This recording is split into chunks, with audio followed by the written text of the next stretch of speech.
Good morning. It is 5 a.m. Eastern Standard Time, July 23rd, 2020. Brandon Hardison, President of Champion Strategies, for another edition of Hardison's Tips.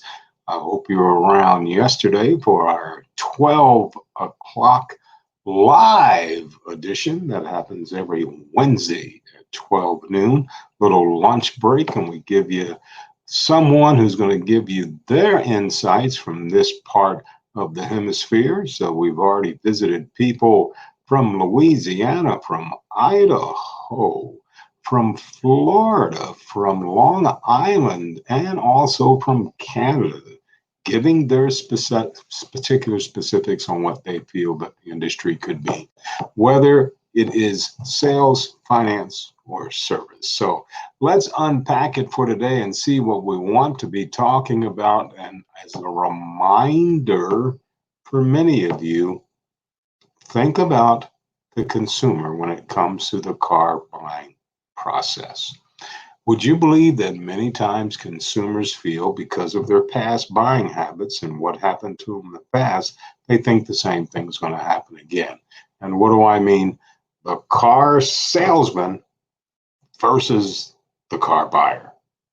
You walk into the showroom, and if you can picture in your mind, now in this corner, the seasoned car professional salesperson, and in this corner, we have the car buyer who's never been to a dealership in 4 or 5 years. So let the fun begin. Of course, that's not the only thing that happens, but many customers still feel that way. So we're still at a disadvantage in order to do a successful job. Having to diffuse that type of understanding, we need to build some rapport, earn some trust.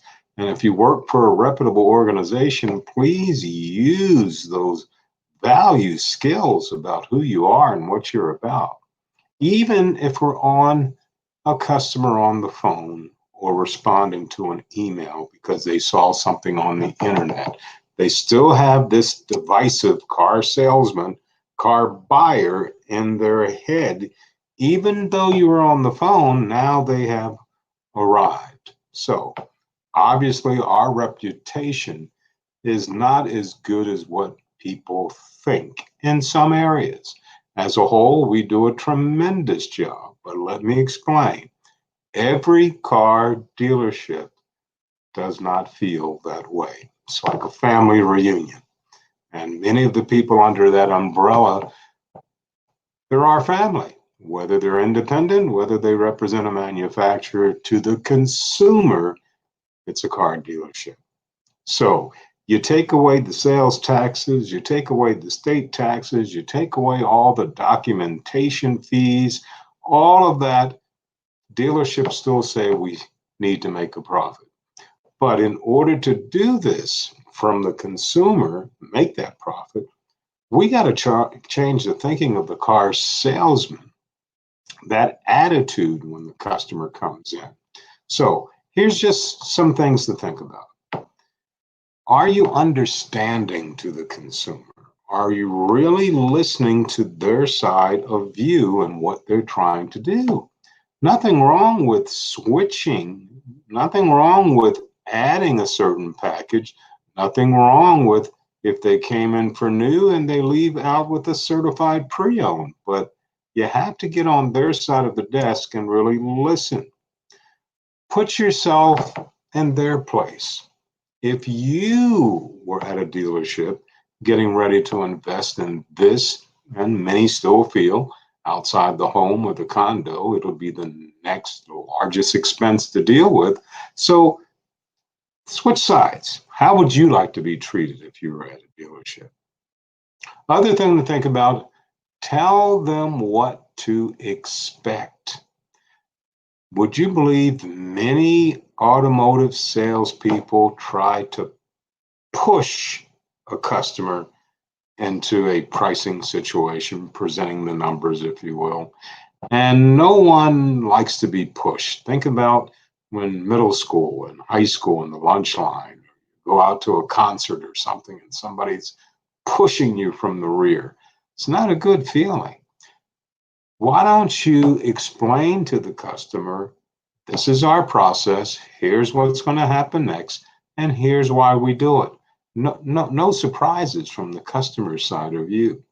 Always use documentation whenever possible to validate, even if it's pre-printed, you still have your validation in front of you. That's why we have so many third-party sites that are great when it comes to documentation that is out there. And please never, I repeat, never badmouth the competition.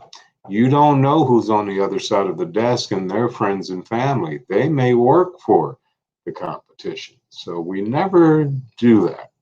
My favorite way is to drop their defenses, is really understanding who they are. And what do I mean by that? Treat them like family. Now, family members you like, but treat them like family.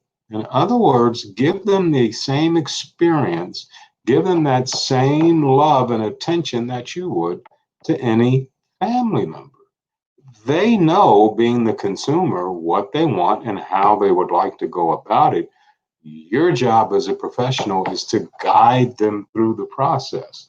So we don't want to have this battle, car salesman versus a car buyer's attitude with the defenses up. Let's just remember some of these lighter humanistic things that we need to do when purchasing a vehicle. I guarantee if you can master these things, your customers will have the best experience that's out there. Once again, Brandon Hardison for Champion Strategies, a little bit of Hardison's tips for the morning. I know you're trying to get going on the road. As always in parting, go on out there and make it a champion.